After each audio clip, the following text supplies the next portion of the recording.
오늘은 한여름을 알리는 초복입니다. 한국 사람들은 이 초복이 되면 삼계탕이나 추어탕을 먹으면서 여름나기를 준비를 합니다.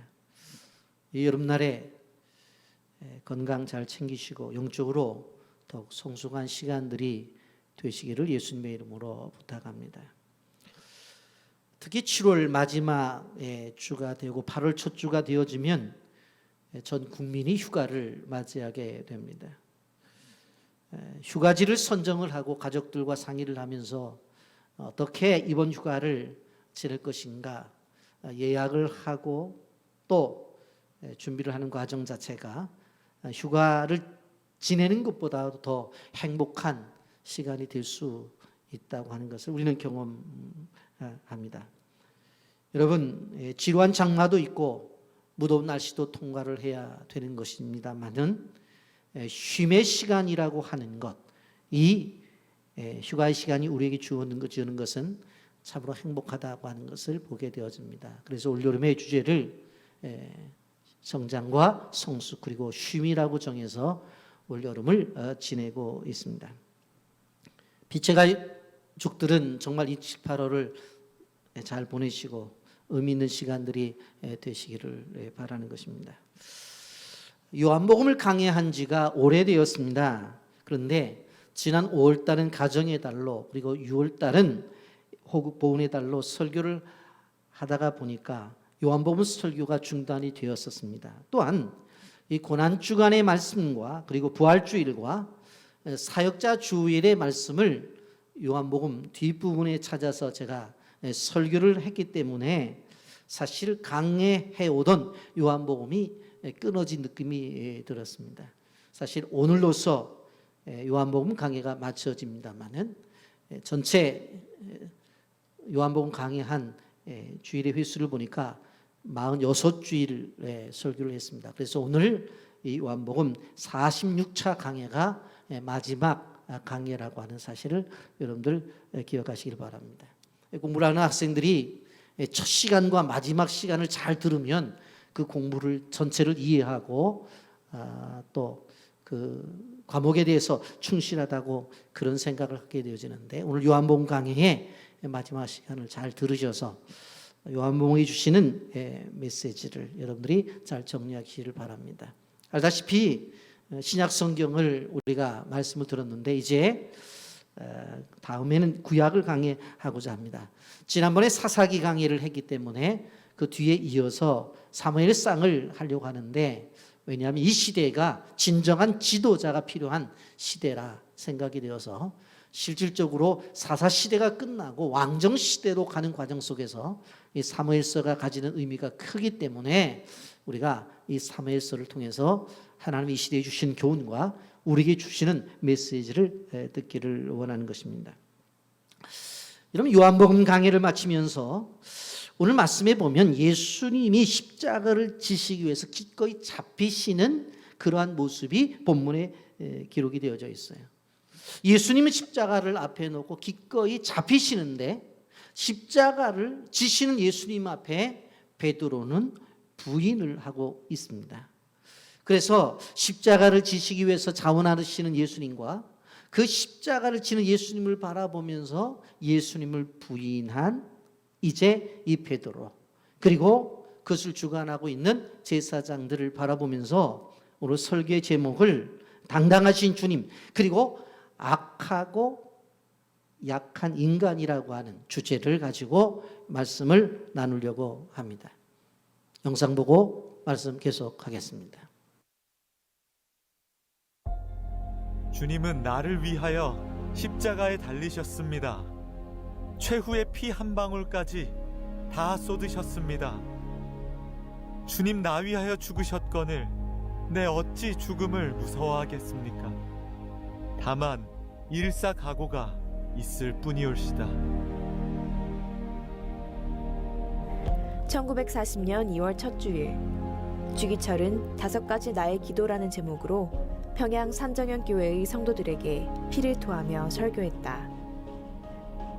신사참배 거부로 3번째 옥고를 치르고 7개월 만에 석방된 직후였다. 1930년대 일본의 민족 말살 정책, 우리말과 역사 교육을 금지하였고 창씨 계명과 신사참배를 강요하였다. 신사참배는 종교가 아니고 국가의식이다. 1938년에는 조선 예수교 장로교까지도 신사참배를 가결하였다. 나 외에는 다른 신을 내게 두지 말라. 주기철 목사는 죽기를 각오하고 신사참배를 거부한다. 6년이 넘는 투옥, 포악한 고문, 일제의 회유에도 흔들리지 않았다. 결국 그는 1944년 평양 형무소에서 순교한다. 어떻게 그는 끝까지 주님을 향한 믿음의 지조를 지킬 수 있었을까? 그의 중심에 심겨진 주님의 사랑은 어떤 것이었을까? 1936년 주기철 목사는 평양 산정현교회로 부임하게 된다. 1938년 일본의 탄압으로 인해 한국교회는 신사참배를 가결하였고 끝까지 이를 거부한 주기철 목사와 산정현교회 교인들은 극심한 핍박을 받게 된다.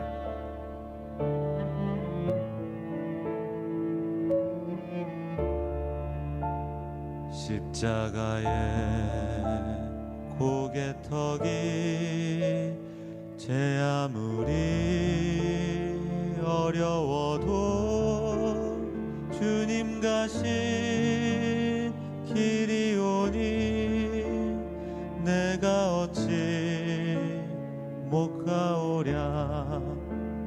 주님 제자 베드로는 거꾸로도 갔사오니 고생이라 못 가오며 죽음이라 못 가오리. 4번의 투옥, 7년의 모진 고문, 목사직 파면, 산정현교회 폐쇄.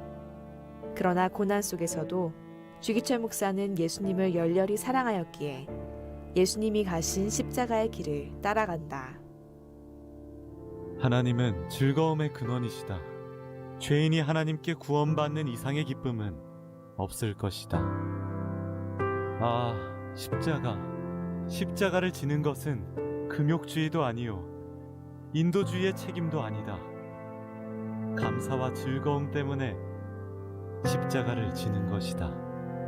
마음과 뜻과 생명을 다하여 예수님을 사랑한 주기철 목사. 그의 삶은 예수님을 따라가는 이들의 가슴에 오늘도 깊은 흔적으로 남아있다. 세상의 혼탁한 물결 속 진리가 그 빛을 잃고 예수님의 복음이 흐려져가는 이 시대. 내가 그리스도와 함께 십자가에 못 박혔나니 그런즉 이제는 내가 사는 것이 아니요 오직 내 안에 그리스도께서 사시는 것이라. 이제 이 시대를 변화시키는 것은 나는 죽고 그리스도가 사는 매일의 순종, 일상의 순교를 살아내야 할 우리들의 몫이다. 오늘 영상을 통해서 우리는 주기철 목사님의 십자가의 삶에 대해서 보았습니다. 도대체 한 인생을 이렇게 바꾸게 된 계기가 무엇인가? 우리는 성경에서 말씀하고 있는 그 예수님의 삶, 그것을 통해서 이제 은혜를 나누고자 하는 것입니다.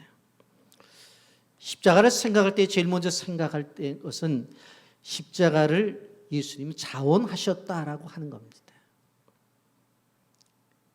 이 십자가를 장호하신 예수님, 사실 그 단순히 십자가가 아니라 그 길을 가신 그 주님이십니다.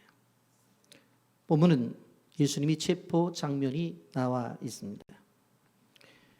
예수님께서 17장에서 대제사장의 기도를 마치시고 제자들과 함께 기드론 시내를 건너 동산에 가셨습니다.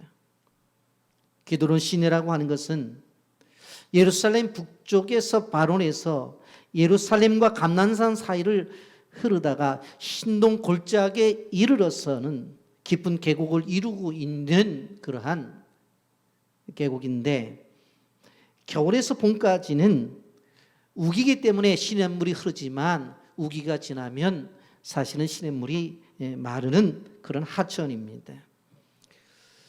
실질적으로 이 골짜기 건너편에 하나의 산이 있는데 그 산의 이름을 우리는 감람산이라고 부릅니다. 그런데 그 감람산 안에 예수님이 예수님의 제자들과 늘 기도하던 한 장소가 있는데 그것을 우리는 겟세마네라고 이렇게 부릅니다. 누가복음 22장 39절에 보면 예수님이 습관을 쫓아서 이 겟세마네에 가서 기도하셨다고 그래요. 그래서 어떤 경우에는 겟세마네라고도 말을 하고 감람산이라고도 이렇게 말을 하니까 우리가 좀 도대체 이게 장소를 왜 이렇게 저렇게 말하는가 생각할 수 있습니다만은 이렇게 이해하시면 돼요. 산은 감람산이고 그 산에 기도하는 장소를 바로 겟세마네라고 그렇게 말을 하면 이해가 쉽습니다. 그러니까 늘 종종 예수님과 예수님의 제자들이 기도하러 갔던 장소이기 때문에 가룟 유다도 그것을 너무나 잘 알고 있었어요. 이전에는 그곳에서 예수님과 예수님의 제자들이 모여서 교제를 나누고 기도하는 장소였어요. 그런데 이제는 바로 그 장소가 배신의 장소로 바뀌어지게 된 것입니다. 산헤드린 공회가 파송한 예수님의 첩보조는 성전을 지키는 경비대였어요. 그들이 예수님을 잡으러 무기를 가지고 온 것을 바라볼 수가 있습니다. 그들이 무기를 가지고 왔다는 것은 분명코 예수님의 제자들이 저항할 가능성이 있다는 것을 전제하고 있어요. 그런데 예수님은 이 땅에 죽으러 오셨어요. 죄의 삭은 사망이라고 하는 하나님의 공의에 따라서 죄인은 반드시 죽어야 돼요. 그렇기 때문에 수많은 백성들이 죽어야 됨을 알게 예수님께서 대신 죽으심으로 말미암아 우리를 구원하셨어요. 예수님은 십자가의 길을 자원하신 것입니다. 죽음의 길이요 십자가의 길이라고 하는 그 길을 앞에다 놓고 예수님은 절대로 피하지 아니하셨어요. 알고 계셨지만 담대하게 직면하시고 계신 것을 볼 수가 있습니다. 그러면서 그것을 이루기 위해서 기도로 준비를 하셨어요. 여러분 아셔야 될 것이 무엇인가 하면 기도하면 고난이 쉬워져요. 기도하면 고난이 짧아져요. 기도하면 고난 앞에 담대해진다는 것을 기억하셔야 돼요.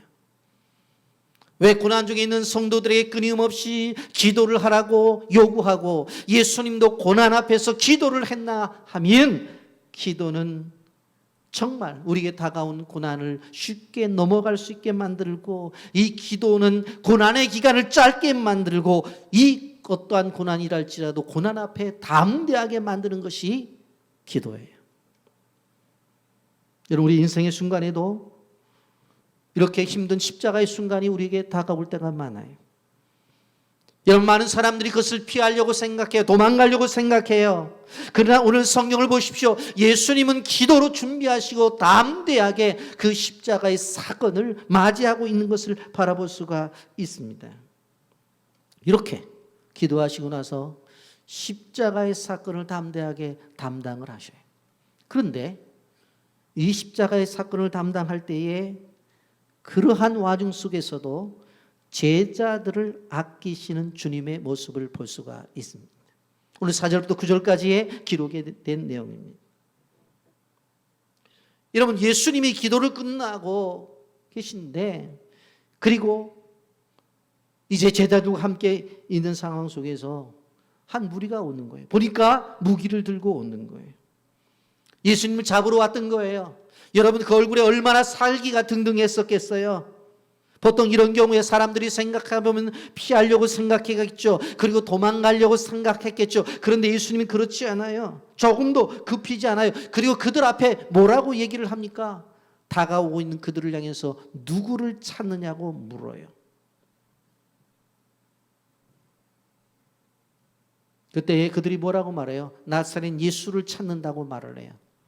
그랬더니 예수님께서 오늘 5절 말씀에 내가 그니라 라고 그렇게 대답을 합니다. 내가 그니라. 너희들이 찾고 있는 나사렛 예수가 바로 나라고 이야기를 하는 거예요. 그런데 그 음성을 듣자마자 놀라운 일이 벌어져요. 뒤로 물러서면서 땅에 그냥 엎드러지는 거예요. 요한복음 18장 6절 말씀 보십시오. 예수께서 그들에게 내가 그니라 하실 때 그들이 물러가서 땅에 엎드러지는지라. 말 한마디에 예수를 잡으러 왔던 군병들이 쓰러져 버리는 거예요. 여러분, 예수님은 창조주의 영광과 능력을 가지신 분이에요. 자신이 가지고 계신 능력으로 체포를 당하지 않을 수도 있어요. 자신이 가지고 있는 능력으로 십자가를 지지 않으실 수도 있단 말이에요. 그런데 내가 그니라 라고 말하는 것은 그 말 속에 자신을 내어주시는 주님의 본심이 달려져 있는 겁니다. 그랬더니 오히려 무기를 갖고 왔던 군병들이 그냥 쓰러져 버리는 거예요. 여러분, 내가 그니라 라고 하는 이 말 속에 무엇이 포함되어 있는지 아세요? 지금 제자들을 바라보면서 그 군병들이 이 사람들은 건드리지 말아라. 너희들이 나사렛 예수를 찾으러 왔다면 내가 나사렛 예수니까 나만 결박해서 데리고 가면 되는 거다. 이 사람들은 놔두라는 얘기.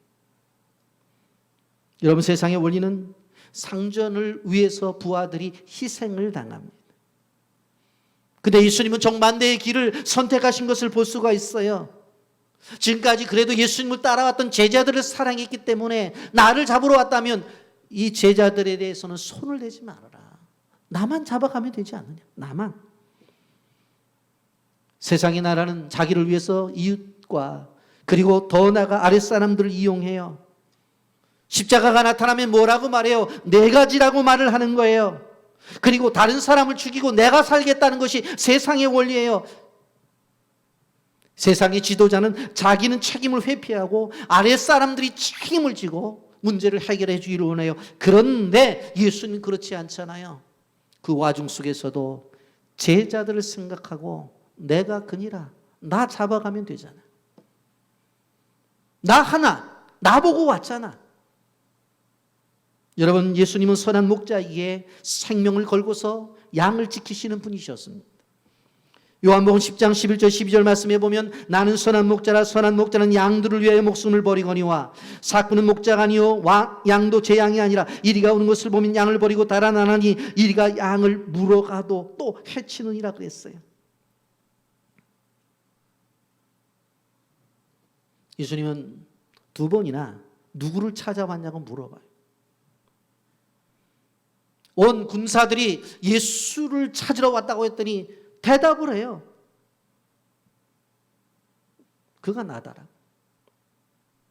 여러분, 그 내용이 8절 보세요. 나를 찾거든 이 사람들이 가는 것을 용납하라. 나를 찾으러 왔잖아. 그러면 나를 찾았으면 이 주변에 있는 이 사람들은 이제 집에 가도록 그냥 용납을 해 주라는 이야기예요. 그런데 이 말씀이 왜 중요한지 아세요? 9절에 보세요. 아버지께서 내게 주신 자 중에서 하나도 잃지 아니하였사옵나이다 그랬어요. 지금 제자들을 보호하는 것은 단순히 예수님의 마음속에서 나타난 사랑 때문에, 예수님이 가지고 있는 긍휼 때문에 이런 방법을 선택한 것이 아니라 하나님께서 뭐라고 말씀을 하셨어요? 자기에게 주신 양들에 대해서는 하나도 잃지 말라고 하셨어요. 그 말씀에 대한 응답으로 이렇게 하신 거예요. 그러니까 이러한 예수님의 행동은 예수님이 사랑이 많으시구나, 예수님이 긍휼이 많으시구나, 예수님의 마음이 넓으시구나, 그런 차원을 뛰어넘어서 말씀의 성취라는 것을 기억해야 돼요. 이것은 사람이 가지고 있는 단순한 감정 때문에 이런 분위기를 만든 것이 아니라 성경에서 예언되어져 있는 말씀에 대한 성취예요. 여러분, 요한복음의 주제 가운데서 하나의 중요한 주제가 뭔 줄 아세요?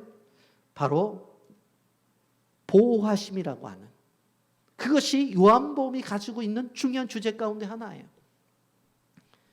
이런 요한복음 1장부터 마지막 장까지 끊임없이 주님의 보호하심이라고 하는 관점 속에서 성경을 보게 되어지면 끊임없이 이 말씀도 보호하심이네, 이 말씀도 보호하심이네, 이 말씀도 보호하심이네 라고 이해하면서 할 수 있는 내용들이 끊임없이 말씀과 기적과 그분의 행실 속에서 나타나는 것을 볼 수가 있어요. 여러분, 주님은 제자들을 그 위기 속에서 지켜주심으로써 하나님의 뜻을 이루어요. 여러분, 우리가 이러한 인생길에서 하나님의 보호하심이 준비되어 있다는 사실을 기억하셔야 돼요.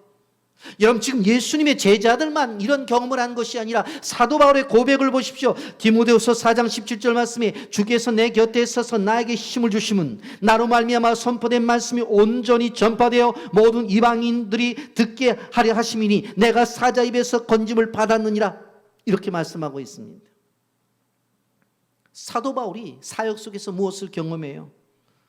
자신을 떠나지 아니하시는 그 주님을 경험하는 거예요. 연약할 때 강건하게 힘을 주시는 그 하나님을 경험해요. 역경 속에서 건져주시는 하나님을 경험하는 거예요. 맞습니다. 예수님의 제자들에게 뿐만 아니라 그 뒤에 사역자들에게도 그렇게 하셨어요. 그런데 디모데후서 4장 17절이 주는 중요한 의미가 뭔 줄 아세요? 주께서 내 곁에 서서 나에게 힘을 주시면, 왜 힘을 주시는 줄 아세요? 나로 말미암아 선포된 말씀이 온전히 전파되어 모든 이방인이 듣게 하려 하심이니 내가 사자 입에서 건짐을 받았다. 나에게 새 힘을 주고 나를 이렇게 건져주신 은혜가 무엇인가 하면 이미 주신 말씀이 열방까지 복음이 증거되는 이 사역을 감당하기 위해서 선교적 사역을 감당하라고 지켜주신다는 거예요. 단순히 그냥 이 어려움 속에서 잘 먹고 잘 살고 그냥 집안에 앉아 있으라고 주는 것이 아니라는 거예요. 그렇기 때문에 진정 여러분들이 주님의 힘을 주심과 주님의 보호하심과 주님의 인도하심과 주님의 건지심을 경험하기 위해서는 선교 필드로 나가보세요. 선교사가 되라는 이야기가 아니라 단기 선교사가 돼서라도 한 주간이라도 선교지에 몸을 담아보세요. 하나님이 새 힘을 주심과 하나님의 보호하심과 하나님의 능력 주심을 경험하는 거예요. 아멘입니까?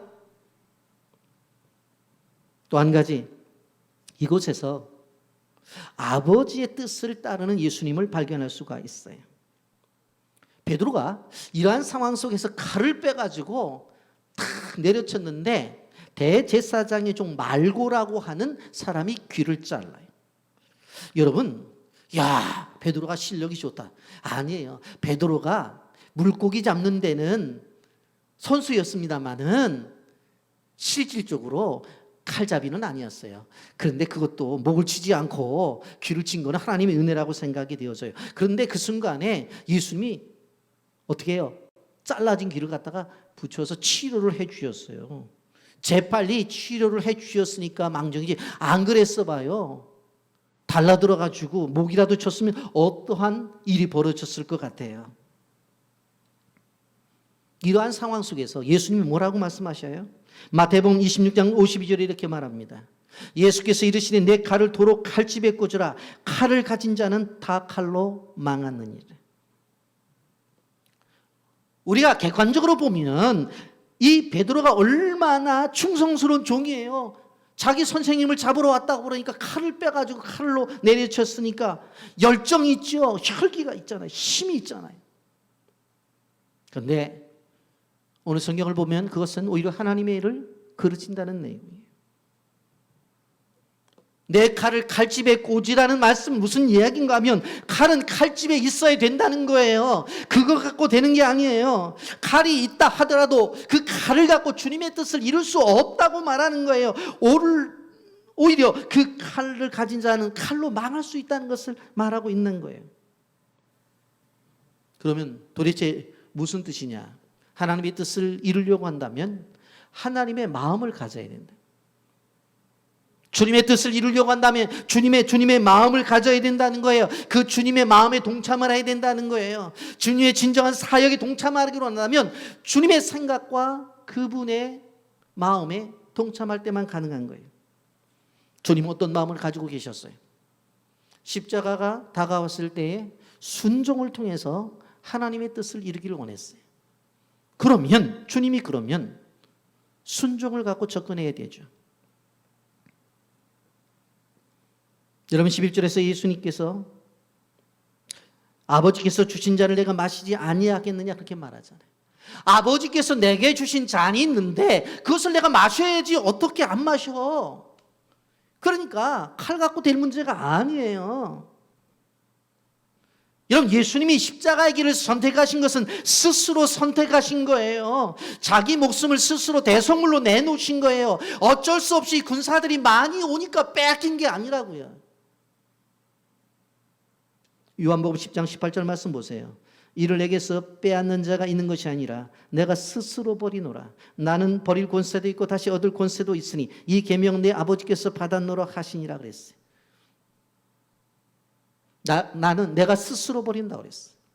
그런데 뭐라고 말을 했어요? 나는 버릴 권세도 있고 나는 다시 얻을 권세도 있어. 그런데 내가 백성들의 구원을 위해서 내 목숨을 버리는 거예요.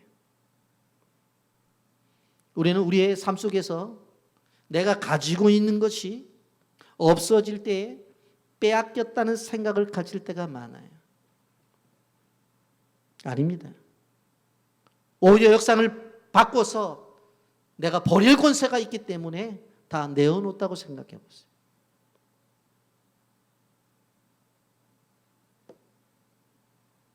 그런 생각을 가질 때에 하나님께서 우리에게 주신 다시 얻을 권세를 주셔서 다시 얻을 수도 있다는 사실을 기억하시기를 바랍니다. 그래서 있다가 없어지는 거 너무 예민하게 생각하지 마세요. 성경적으로 해석을 하세요. 나는 버릴 권세도 있고 내릴 권세도 있어서 다 내놨다. 그리고 기도하세요. 이제 다시 얻을 권세 주셔서 더 크게 회복되게 해달라고. 아멘입니까? 여러분, 예수님의 기도를 보세요. 마태복음 26장 39절에 조금 나가서 얼굴을 땅에 내시고 엎드려 기도하여 이르되 내 아버지여 만일 할만하시거든 이 잔을 내게서 지나가게 하옵소서. 그러나 나의 원대로 마옵시고 아버지의 원대로 하옵소서 하시고 그랬어요. 겟세마네 동산에서 기도할 때에 죽음의 잔을 앞에 놓고 기도를 하잖아요. 이 잔 내게서 옮겨지기를 원합니다. 그러나 나의 원대로 마옵시고 아버지의 원대로 되기를 원합니다. 그랬는데 하나님께서 뭐라고 말해요? 그 잔 너 받으라고 말씀하시잖아요. 그래서 이제 알았습니다. 받겠습니다 하고 의연하게 받고 결정을 해나가는 거예요. 그런데 이 과정이 쉬운 거 아니에요. 엄청나게 어려운 거예요. 기자는 히브리서 5장 7절 8절에서 이렇게 말씀하고 있어요. 그는 육체에 계실 때 자기를 죽음에서 능히 구원하신 이에게 심한 통곡과 눈물로 간과 소원을 올렸고 그의 경건하심으로 말미암아 들으심을 얻었느냐. 그가 아들이면서도 받으실 고난으로 순종함을 배워 그랬어요. 여기에 보면 뭐라고 말씀하세요? 능히 구원하실 이에게 심한 통곡과 눈물로 간과 소원을 알렸다고 그랬어요. 하나님은 죽음에서 능히 구원하실 분이야. 그러니까 예수님도 하나님 앞에 기도를 하는 거예요. 이 죽음의 잔을 좀 옮겨달라. 그런데 이게 웬만큼 기도해서 안 될 것 같으니까 예수님도 심한 통곡과 눈물로 간과 소원을 아랬다고 그랬잖아요. 그렇게 간절히 기도해서 그 하나님이 어떤 분이에요? 죽음에서 구원하실 분인데. 그런데 하나님이 죽음의 잔을 마시래. 그래서 8절에 그가 아들이면서도 아버지와 아들과의 관계 속에서 이렇게 부탁을 했는데 아버지가 마시라니까 고난으로 순종함을 배워서 순종한 거예요. 순종한 거예요. 그러니까 군사들이 예수님을 잡으러 왔을 때 그게 어려움이 없었어요. 왜냐하면 예수님께서 딱 서서 뭐라고 말씀하세요? 누구 찾아왔냐고? 예수 찾으러 왔다고. 그러냐고? 내가 예수라고. 그리고 이미 기도를 통해서 십자가 질 거 다 준비했는데 뭐 어려워요. 그 준비가 안 됐으니까 어렵지. 그러니까 고난도 기도를 통해서 준비된 사람들은 아까 말씀드렸잖아요. 그거 어렵지 않다니까는요. 전 때도 그래. 목사님 그걸 어떻게 견뎌내시냐고. 나만이 알고 있지 어떻게 알아 이거를. 기도로 준비하고 기도를 통해서 이겨내니까 견뎌내는 거예요. 그게 없으면 안 되는 거예요. 예수님 자신도 죽음의 문제를 해결할 수 있는 하나님 앞에서 심한 통곡과 눈물과 간과 손을 올렸다고 그랬잖아요. 그런 기도가 있어야 된다고 하는 거예요. 여러분, 예수님은 십자가를 억지로 지신 것이 아니에요. 십자가를 피하지 아니하셨어요. 죽음의 고통을 알면서도 자원해서 십자가를 지셨어요. 이러한 일들이 계속 전진해서 나온 것을 볼 수가 있습니다. 어느 날 예수님께서 가이사랴 빌립보 지방에 가셨을 때 사람들이 깜짝 놀라는 거예요. 그러면서 뭐라고 말해요? 아, 죽은 세례 요한이 태어났다. 아니, 구약에 엘리야가 태어난 것 같아. 말을 하니까 예수님께서 뭐라고 말씀하세요? 세상 사람들은 그렇게 말을 하는데 너희는 나를 누구라고 말을 하느냐? 무엇이라고 생각해? 베드로가 나와서 그렇게 말하잖아요. 주는 그리스도시요 살아계신 하나님의 아들입니다. 그러면서 예수님이 십자가 지실 것을 그때부터 어떻게 해요? 예고해요. 마태복음 16장 21절 말씀 보십시오. 이때부터, 언제부터? 그런 신앙의 고백을 한 베드로의 고백을 듣고 아, 이제는 이 제자들에게 이 정도 얘기는 해도 되겠구나. 그래서 얘기하는 거예요. 이때부터 예수 그리스도께서 자기가 예루살렘에 올라가 장로들과 대제사장들과 서기관들에게 많은 고난을 받고 죽임을 당하고 제3일 만에 살아날 것을 제자들에게 비로소 나타내시니 그렇게 말씀합니다. 그러면서 누가복음 9장 51절에 예수께서 승천하실 기약이 차감해 예루살렘을 향하여 올라가기로 굳게 결심하고 그렇게 말씀하죠. 이제 예수님의 태도가 본격적으로 드러나는 것을 볼 수가 있습니다. 여러분, 에덴 동산에서 첫사람인 아담은 바로 하나님의 말씀에 불순종해서 세상에 죄를 가지고 들어왔어요. 그런데 두 번째 아담인 예수 그리스도는 하나님의 말씀 앞에 순종을 해서 자기 목숨을 내놓음으로 우리에게 구원을 주셨다는 것을 기억하셔야 돼요. 첫 번째 아담은 우리 인간에게 죄를 가지고 왔고 두 번째 아담인 예수 그리스도는 죄인된 인간에게 순종을 통해서 용서를 가지고 왔다는 것을 기억해야 되는 것입니다. 예수님은 하나님의 뜻을 완전히 이해하셨어요.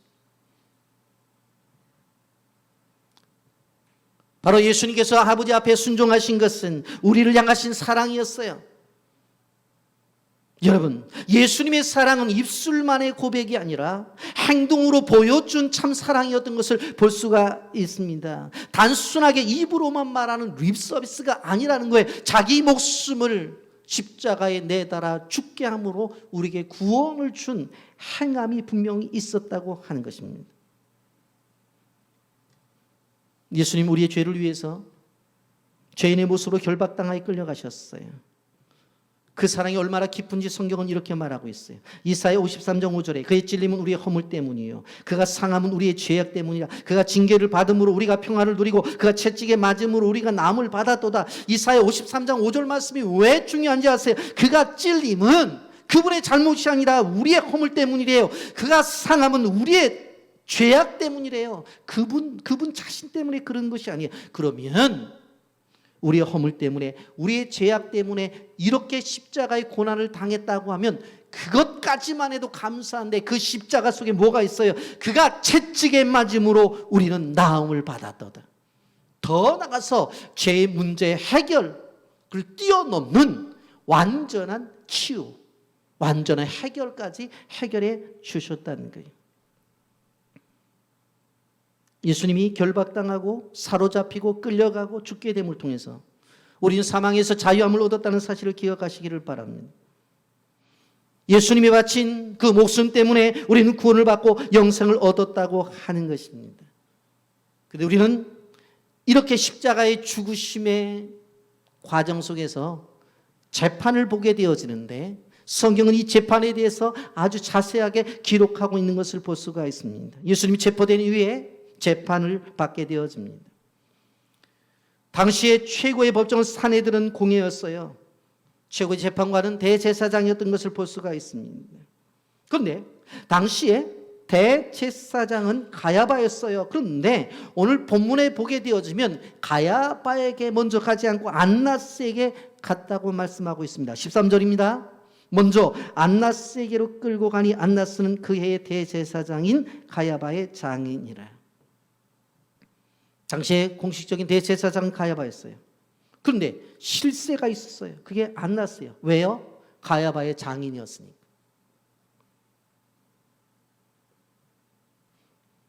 실질적으로 안나스는 잘못을 행함으로 말미암아 그가 행하고 있는 모든 직임에 대해서 배제가 되어져 있는 사람이었어요. 그런데 실질적으로 재판을 할 수 없는 그 사람에게 예수님을 끌고 가는 거예요. 한마디로 뭐라고 하는 거예요? 오늘 성경이 이야기하고 있는 것은 이러한 과정을 설명하고 있는 것은 이것은 불법 재판이라고 하는 것입니다. 워낙 사내들인 재판은 어느 나라 재판보다도 가장 공정하고 관대한 재판이었어요. 증거주의를 엄격하게 지켰고 사람을 생각해서 재판받는 사람들에게 변호할 권리를 주었던 것을 볼 수가 있습니다. 그런데 그러지 않잖아요. 그리고 사내들인 재판은 웬만해서 사람을 죽이는 사형 선고를 하지 않았어요. 그런데 한번 보세요. 여러 가지 재판 원칙을 두었는데 절기 중에는 재판을 할 수가 없었어요. 그런데 6월절에 재판을 하잖아요. 6월절이 뭐예요? 죽어가는 사람들에게 문설주와 문인방에 양의 피를 바르면 사는 절기가 6월절이잖아요. 그런데 그때 재판을 해서 예수님에게 사형 언도를 내려요. 우리나라도요. 설 명절, 추석 명절에는 재판 안 해요. 사형 언도를 안 한다고. 두 번째, 모든 재판이 성전 안에 있는 재판정에서 열려야 되잖아요. 그런데 예수님은 안나스와 가바야바 대제사장의 집 앞들에서 재판이 이루어졌다니까요. 여러분 생각을 해보세요. 지금 재판을 받는데 실질적으로 판사 앞에서 우리가 봤는데 여기서 말한 것을 보면 법정이 아니라 어디서 받아요? 앞마당에서 받아요. 지금 어떤 사람이 잘못해서 재판을 받는데 판사 집 앞에 재판을 받는다면 그 재판이 온전한 재판이냐고. 여러분 여기에 보면 대제사장과 안나스 대제사장이 또 신문을 해요. 신문할 수 없어요. 그런데 한마디로 말하면 이 재판은 불법 투성이었다. 어떻게 보면 미리 사형이라고 하는 것을 딱 정해놓고 재판에 이어가는 거예요. 어디서 더 증거를 찾을 수 있어요? 요한복음 18장 14절 가야바는 유대인들에게 한 사람이 백성을 위하여 죽는 것이 유익하다고 권고한 자라 그랬어요. 이 말이 뭐냐면 사람들 가운데 한 명이 죽어야 된다고 한다면 당신 예수 선생 당신이 좀 죽어주면 어떠냐고 그렇게 이야기하던 사람이라는 거예요. 요한복음 11장 50절에도 이렇게 말합니다. 한 사람 백성 위하여 죽어서 온 민족이 망하지 않게 되는 것이 너에게 유익한 줄로 생각하지 아니하는도다. 한 사람이 죽어서 유대인이 편하게 된다면은 그 사람들이 누가 됐으면 좋겠나? 내가 좀 죽어줬으면 좋겠다. 여러분 재판 속에서 죄가 있어서 언도한 것이 아니에요. 재판에는 무죄 추정의 원칙이 있습니다. 이게 뭡니까? 죄가 있어서 증거가 드러나기 전까지는 그 사람은 죄인이 아니다. 그런데 여기 그 원리가 무시되잖아요. 죄인이 아니에요. 근데 죄인처럼 다루잖아요. 끝내는 죽이기까지 하잖아요. 여러분 이러한 와중 속에서 오늘 한 가지 우리가 주의 있게 봐야 되는 것은 베드로의 부인을 우리가 좀 봐야 된다고 하는 것입니다. 이런 본문을 보면서 세 가지 사건을 우리가 좀 접하게 되어지는데 그것이 뭐냐면 여러분 베드로가 예수님을 3번 부인을 하죠. 그거 잘 아실 거예요. 그런데 예수님께서 십자가를 짊어지시기 전에 겟세마네 동산에 가서 기도를 해요. 그런데 베드로와 야고보와 요한을 데리고 가서 기도를 하면서 내가 정말 힘든 십자가를 짊어져야 되겠는데 좀 나를 위해서 중보 기도를 해달라고 해서 기도 부탁을 하고 나서 예수님이 기도를 하는데 한참 기도하다 보니까 코 고는 소리가 나요. 그래서 가서 깨워서 야 기도 좀 해달라고. 여러분 그 기도가 어떤 기도라고 그랬어요? 땅구멍에서 핏방울이 떨어지는 간절함의 기도라고 그랬어요. 히브리서 기준은 눈물로 통곡했다고 그랬잖아요. 그런 기도를 드고 있는데 또 가만히 있다 보니까 코 고는 소리가 나. 그래서 가서 깨웠어요. 그래 몇 번 한 거예요? 3번 한 거예요. 3번.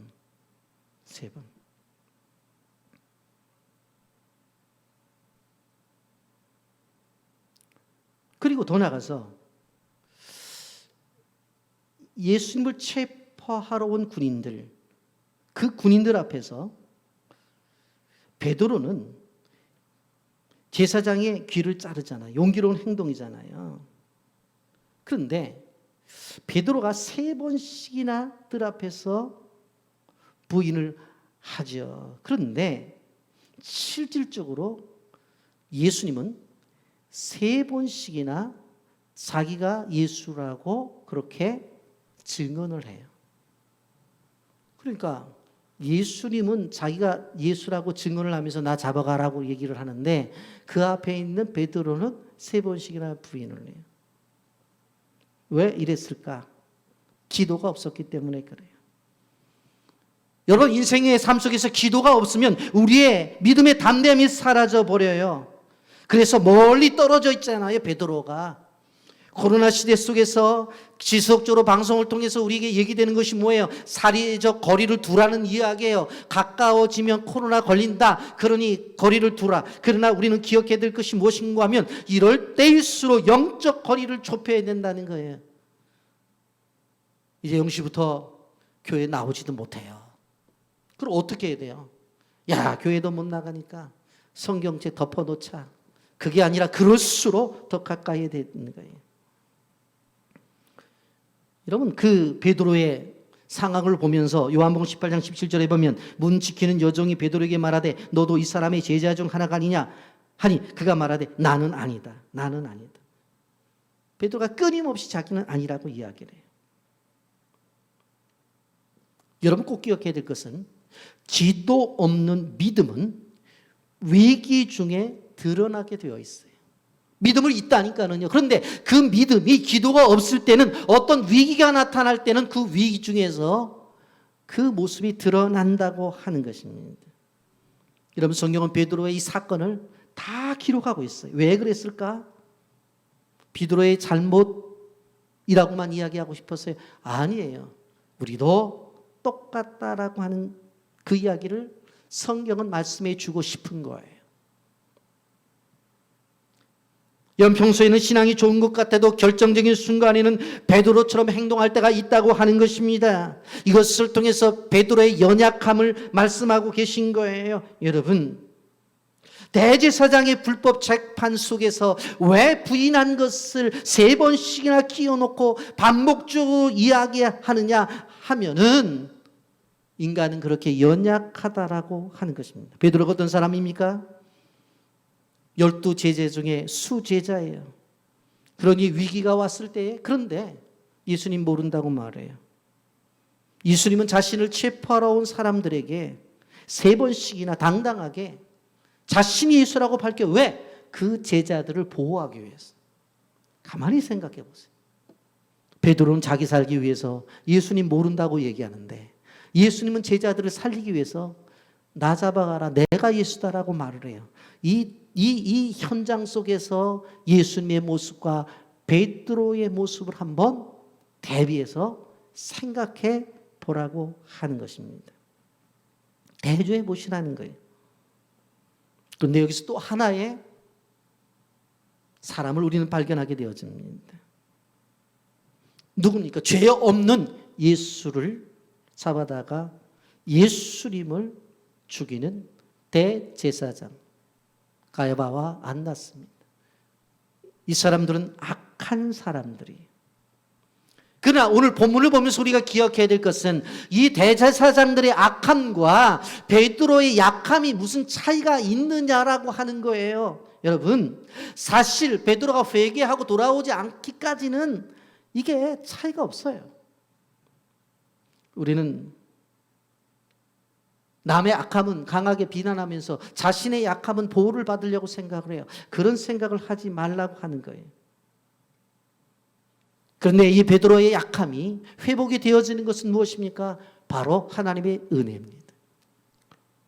본력과 가룟 유다도 배신을 했어요. 베드로도 배신을 했어요. 그런데 왜 베드로는 돌아와서 예수님의 제자로서 다시 사역을 할 수 있었느냐? 바로 하나님의 은혜가 있었기 때문에 그런 거예요. 여러분, 우리는 요한복음을 지나면서 맨 마지막에 하나님이 주신 은혜를 받고 회복하는 사람과 받지 못하고 회복하지 못하는 사람들을 바라볼 수가 있습니다. 우리는 성경적인 삶을 사는 아브라함의 건을 알 수 있어요. 그런 이런 얘기를 했어요. 내가 실패할 때마다 악마는 끝장났다고 내게 말한다. 그러나 실패할 때 하나님은 이 실패의 경험을 자원으로 삼으라고 나한테 이야기를 했다. 나는 악마의 말보다 하나님의 음성에 귀를 기울였다. 실패 속에서 하나님의 은혜는 다시 일어나는 게 은혜예요.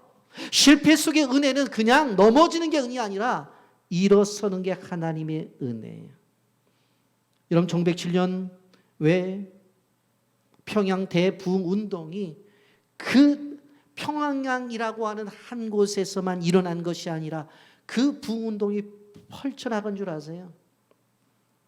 은혜를 받은 사람들이 어떤 사람들이었냐? 당시에 천민이었어요. 장사꾼들이었어요.